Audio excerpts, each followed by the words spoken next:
ഞാൻ എന്റെ പാട്ടിന് പോക്കോണം സാർ. ഇതുവരെയും ഒരു സപ്ലയർ എന്നെ ഭരിക്കാൻ വന്നിട്ടില്ല. അതിനുള്ള അവസരം ഞാൻ ഒട്ടുണ്ടാക്കി കൊടുത്തിട്ടുമില്ല. ഇത്രയും നാളും ഈ ഹോട്ടലിലെ കാര്യങ്ങളൊക്കെ ഞാൻ തന്നെയാണ് നോക്കിക്കൊണ്ടിരുന്നത്. സപ്ലയർ പറയുന്നത് കേട്ട് ജോലി ചെയ്യണമെന്ന് വെച്ചാൽ അത് വലിയ ബുദ്ധിമുട്ടാണ്. ഇക്കണക്കിന് നിയമാവലിയുമായിട്ട് ജോലി ചെയ്യാൻ നിൽക്കുകയാണെങ്കിൽ ഒരാഴ്ചയ്ക്കാം യൂണിയനാകും, നമുക്കിതങ്ങ് അടച്ച് പൂട്ടുകയും ചെയ്യാം. ഉണ്ണെ ഞാൻ വിളിക്കുന്നു പറയുന്നു. ഉണ്ണെ മുതലാളി വിളിക്കുന്നു. ആ,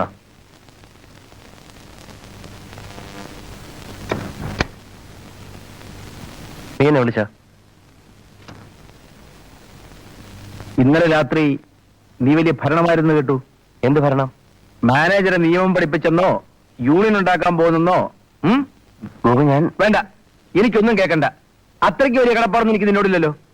പിന്നെ പരിചയപ്പെട്ട സ്ഥിതിക്ക് തെണ്ടിത്തിരിയേണ്ടെന്ന് കരുതി പിടിച്ചു നിർത്തിയതാണ്. എനിക്ക് സപ്ലയറായി ജോലി തന്നതിൽ ഇത്രത്തോളം ഔദാര്യം ഉണ്ടാകുമെന്ന് ഞാൻ കരുതിയില്ല. ഔദാര്യം ഉണ്ടടാ. ഒരു ചായ കുടിക്കാൻ ഗതിയില്ലായിരുന്നവനെ കൂടെ കൊണ്ട് നടന്ന് ശാപ്പാടും വാങ്ങിത്തന്ന് ജോലി ഉണ്ടാക്കി തന്നത് ഔദാര്യം തന്നെയാ. ഒരു മുതലാളിയെ പോലെയാ നീ ഇപ്പൊ സംസാരിക്കുന്നത്. ഓ, ഞാൻ മുതലാളിയായി പോയൊരു വലിയ മനപ്രയാസം ഉണ്ടല്ലേ? സൗകര്യം ഉണ്ടെങ്കിൽ മാത്രം ഇവിടെ ജോലി ചെയ്താൽ മതി. ഇവിടുത്തെ ജോലി നിനക്കൊരു ജീവിത മാർഗമാണെങ്കിൽ മാത്രം. എന്നെ ഉദ്ധരിക്കാൻ വേണ്ടി ഒരുത്തരും ഇവിടെ ജോലിക്ക് നിൽക്കണ്ട. നീ നന്നായി സംസാരിക്കാൻ പഠിച്ചിരിക്കുന്നു. സത്യത്തിൽ എനിക്കിപ്പോ നിന്നോട് അസൂയ തോന്നുന്നു. ഇപ്പോഴത്തെ സ്ഥിതിയിൽ ഒരു ഹോട്ടൽ സപ്ലയറുടെ ജോലി എനിക്ക് വളരെ വിലപ്പെട്ടതാണ്. എങ്കിൽ പോലും നേരത്തെ പരിചയപ്പെട്ടു പോയതുകൊണ്ട് ഒരു സപ്ലയർ മാത്രമായി നിന്റെ ഈ ഹോട്ടലിൽ കഴിയാൻ എനിക്ക് ബുദ്ധിമുട്ടുണ്ട്. ഞാൻ പോകുന്നു. ഒരിക്കൽ കൂടി നാം തമ്മിൽ കാണേണ്ടി വരും. അടുത്ത നവംബർ 27. അന്ന് ഗുരുജിയുടെ മുമ്പിൽ വെച്ച് എന്നെ പരിചയമില്ലെന്ന് മാത്രം നീ പറയരുത്. വരട്ടെ.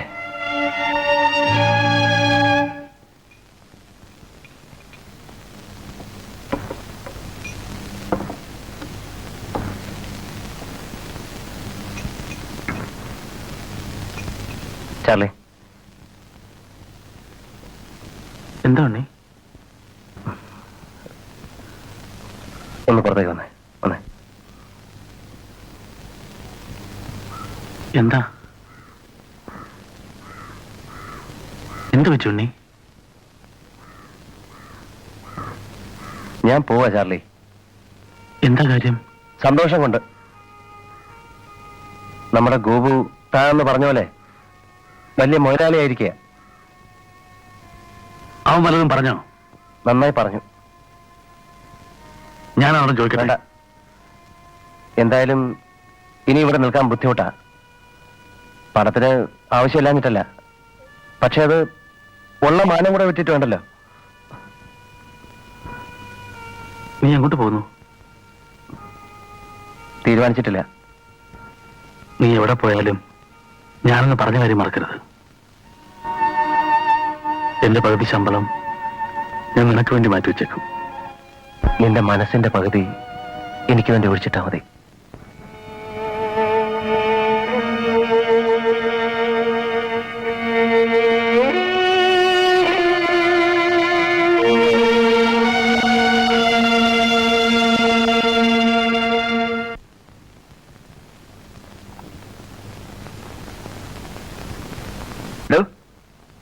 ഞാൻ എഴുതിയ പർച്ചേസ് ലിസ്റ്റിൽ വെട്ടാനും വരയ്ക്കാൻ തന്നോട് ആര് പറഞ്ഞു? ഞാൻ വെട്ടി പറിച്ചൊന്നുമില്ല. ഇത് എന്തോന്നാ? ആ, അത് പാലിന് 60 പാക്കറ്റ് എഴുതിയിട്ട് 40 പാക്കറ്റ് ഇവിടെ കൊണ്ടുവന്നുള്ളൂ. അതുകൊണ്ട് ലിസ്റ്റിൽ നിന്ന് 20 പാക്കറ്റ് വെട്ടിയില്ലെങ്കിൽ അതിന്റെ വിലയോടെ കൊടുക്കേണ്ടി വരും. അതൊക്കെ ഞാൻ നോക്കിക്കൊള്ളാം. എന്റെ ഉത്തരവാദിത്വമാണ്. അത് നിങ്ങളുടെ മാത്രമല്ല, എന്റെ കൂടെ ഉത്തരവാദിത്തമാണ്. ഏൽപ്പിച്ച ജോലി മാത്രം ചെയ്താൽ മതി. മനസ്സിലായോ? ഏണി വെച്ച് ബാക്കിയുള്ളവന്റെ തോളിക്കയറാൻ നോക്കരുത്. എന്റെ ജോലി എന്താണെന്ന് എന്നെ നിയമിച്ച ആളെ പറഞ്ഞ് മനസ്സിലാക്കിയിട്ടുണ്ട്. അത് സാറ് പറഞ്ഞൊന്നും വേണ്ട. ഞാൻ പറഞ്ഞാൽ താൻ കേൾക്കുമില്ലോ? ഞാനൊന്ന് നോക്കട്ടെ. മൂപ്പിക്കല്ലേ സ്വാമി. മാറിയിക്കോ. നന്നായി സാറേ. ചോദിക്കാനും പറയാനും ആരുമില്ലെങ്കിൽ അയാൾ ഹോട്ടലിൽ വിഴുങ്ങും.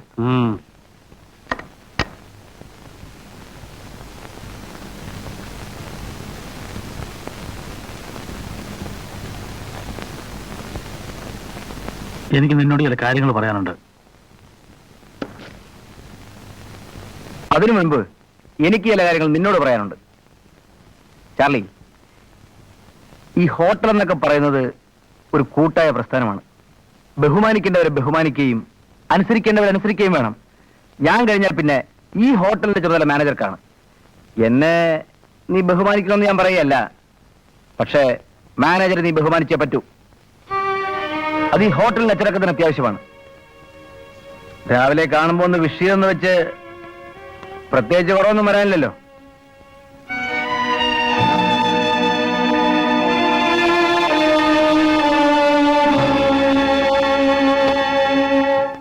Sorry, late ആയല്ലേ? ഏയ്, സാറ് വരുമെന്ന് അറിയാവുന്നതുകൊണ്ടാ ഞാൻ ഇവിടെ ഇരുന്നത്. ഫുഡ് ഇങ്ങോട്ട് എടുക്കാം അല്ലേ? ഓ യെസ്.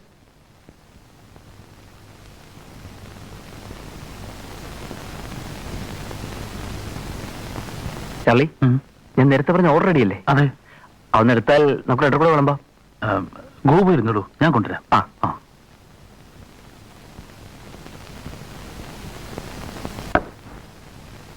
വെയിറ്റേഴ്സ് എല്ലാം ഉറങ്ങി. സൂപ്പർവൈസർ തന്നെ സെർവ് ചെയ്യാന്ന് പറഞ്ഞു. ഓ, മമ്മി പോയിട്ട് ലെറ്റർ ഒക്കെ വന്നു? ആ, കഴിഞ്ഞ ആഴ്ച ഒരു ലെറ്റർ വന്നിരുന്നു. സുഖനെയാണല്ലോ അല്ലേ? ആ.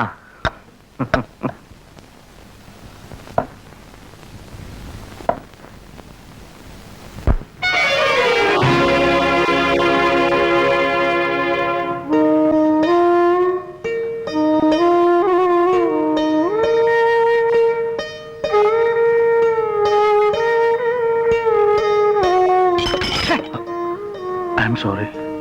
It's okay. നോക്കി വിളമ്പിക്കൂടെ? ഇഡിയറ്റ്.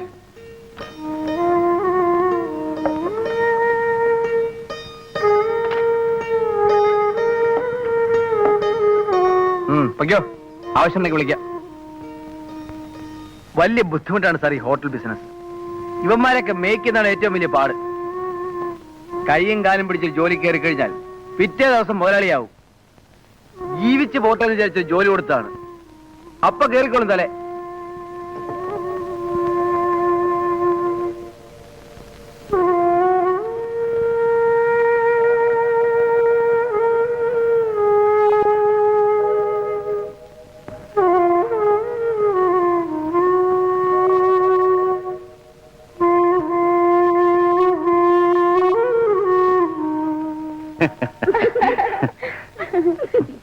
Come on. അകത്തേക്ക്. ഹലോ. ഹലോ സാർ, ഞാൻ നേരത്തെ പറഞ്ഞ കോഹിനൂരിലെ ക്യാബറ ആർട്ടിസ്റ്റ്. ആ. ഇത് സെലീന, ഇത് ഷീല. അങ്ങോട്ടിരി. എല്ലാം ഞാൻ പറഞ്ഞ് ഫിക്സ് ചെയ്തിട്ടുണ്ട് സാർ. ഞാനൊന്ന് പുറത്തേക്ക് ഇറങ്ങിയിട്ട് വരാം. സാറ് സംസാരിച്ചിരിക്കണം.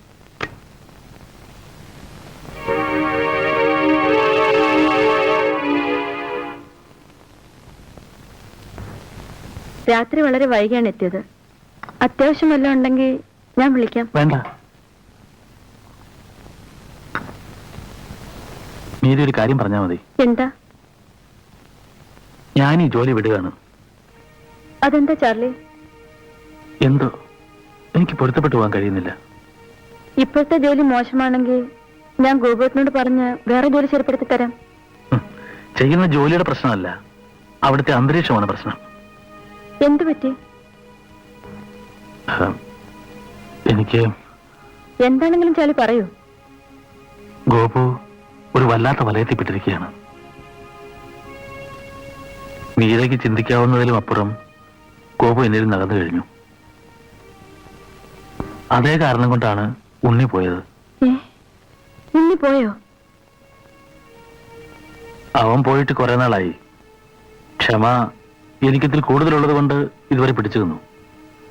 എല്ലാറ്റിനും കാരണക്കാരൻ ആ മാനേജരാ. അയാൾ ഗോപുവിനെ കയ്യിലെടുത്ത് വെച്ചിരിക്കുക. ഹോട്ടൽ സ്റ്റാഫ് മുഴുവൻ അയക്കെതിരാ. ഇതാ നാളെ ഒരു ക്യാബറ തുടങ്ങാൻ പോകുന്നു. അതുകൂടെ ആകുമ്പോൾ എല്ലാം കഴിയും. സംഗതി കൂടുതൽ വഷളാകുന്നതിന് മുമ്പ് മീരി അവനെ കാര്യം പറഞ്ഞ് മനസ്സിലാക്കണം.